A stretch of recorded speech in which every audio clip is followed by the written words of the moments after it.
I'm Jillian, and this is my story. I grew up with my grandparents, and my mom wasn't around very much because she was working. She kind of was keeping to herself for the most part, and I didn't have a dad growing up.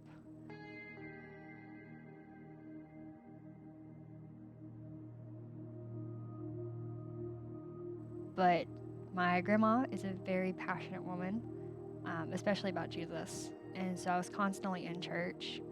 And so I was doing Bible study and all that kind of stuff as a kid. That was my life up until around the age of 10. We left to go live with Russ, who's now my dad. We didn't really go to church anymore, and it was a different area. None of us were really used to it, and my parents both lost their jobs. And so that was really difficult, and there was a lot of arguing, and I found a lot of, a lack of hope in my life because of it. And my relationship with God was a little bit strained. And then we moved to Cyprus, and I didn't have any friends. And so I was looking for a way to have friends as a high schooler, and I just couldn't figure it out. So I told my parents that I needed to find some kind of group, and we looked around the area, and C4 had a youth group.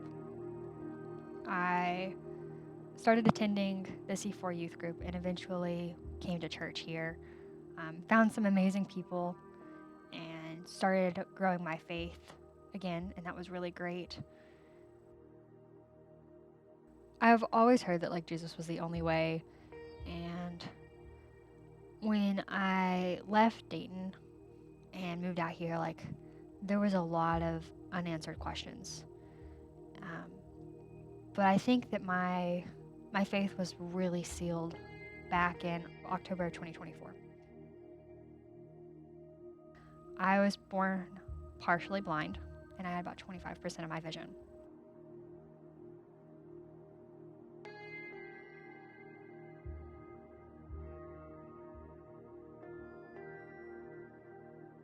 I constantly ask God, please give me my vision, please. I'm begging you. I'm on my knees, I'm crying, and everybody else in my family was praying for the same thing. I was like, God, I'm so tired of begging. If this is your will, let it be done. But otherwise, I give up. Right? I'm giving it to you, and I'm still going to do what you asked me to do. But if this is not your plan, that's okay.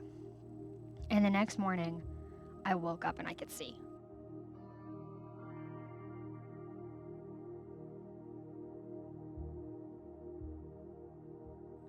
And I think that really confirmed my faith is that God was there, right? He was hearing my prayers, and I think that he just wanted me to surrender.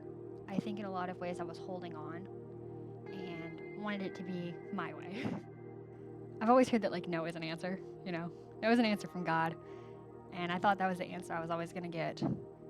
But sometimes it's a just wait. But I think when I had that happen, that really sealed that Jesus was the only way.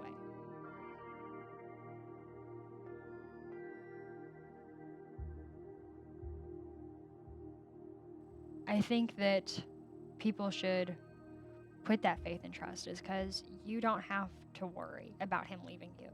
He's going to be there no matter if the sun doesn't come up tomorrow or some major event happens. He's always going to be there. I think one of the things that I realize about Jesus now that I didn't realize back then was he's always there, right? And I guess this is not just Jesus, but God. God in general is always there. And even when it feels like you're at your lowest and there is absolutely no hope, he's always there. And I think that you should hear my story is it wasn't just a story for me. And I think that it should be shared because God's love is real and his power is beyond like anything that science could do for you.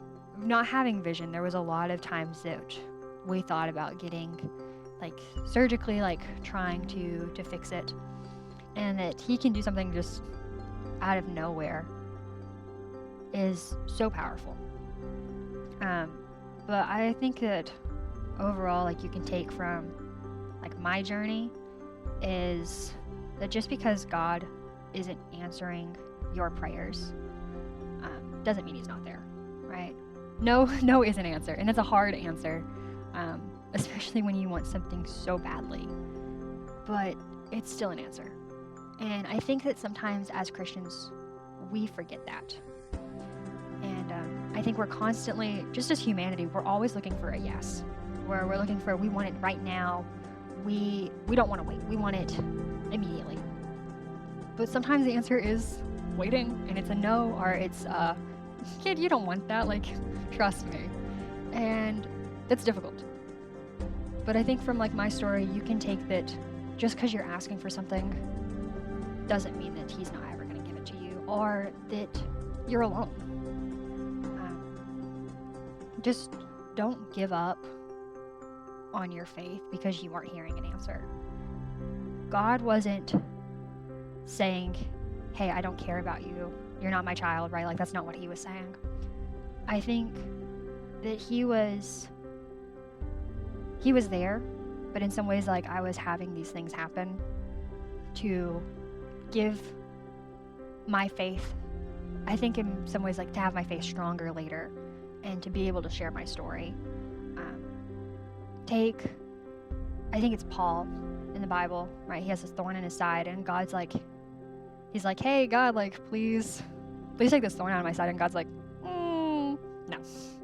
But like, yet he believed, right? And I think that sometimes we have to remember just because something bad happened in your life doesn't mean that you should lose faith and that he's not there for you.